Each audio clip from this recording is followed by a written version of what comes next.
Anti paper leak बिलार चर्चा सुरू जाल्या. 8 ते 10 वरां लोकसभेत चर्चा करूंक सरकार तयार. बिल अशें. Or service provider institution, whatever. In that case, the imprisonment earlier was 5 to 10 years. It's been increased to 7 to 10 years. And the fine was earlier up to 1 crore. It is now proposed to be increased to 10 crore. और सबसे महत्वपूर्ण बात जिसका प्रधानमंत्री जी ने video के माध्यम से जिक्र भी KIA, to ensure speedy justice, we will have special fast-track courts established only for the cases dealing with unfair means in examinations.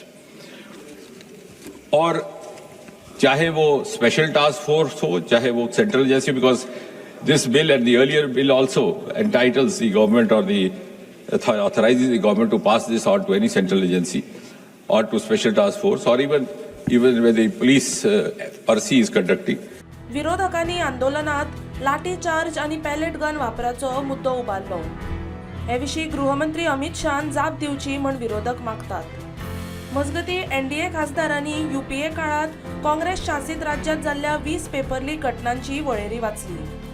आंदोलनात जाल्ल्या हिंसाचाराची चौकशी करपा खातीर सर्वोच्च न्यायालयान SIT नेमल्या. न्यायालयान घालून दिल्ल्या SOPचो पुलीस पालन करनात अशें सुप्रीम कोर्टाचें निरीक्षण. दिल्ली आंदोलनात 2000 मायज गुन्यांवकार AI वरवीं आयडेंटिफाय जाल्यात असो पुलिसांचो दावो. बिहार, आसामात महाराष्ट्रातल्या आंदोलकांचेर घाल्ले FIR फाटीं घेतल्यात. Bureau report, prudent.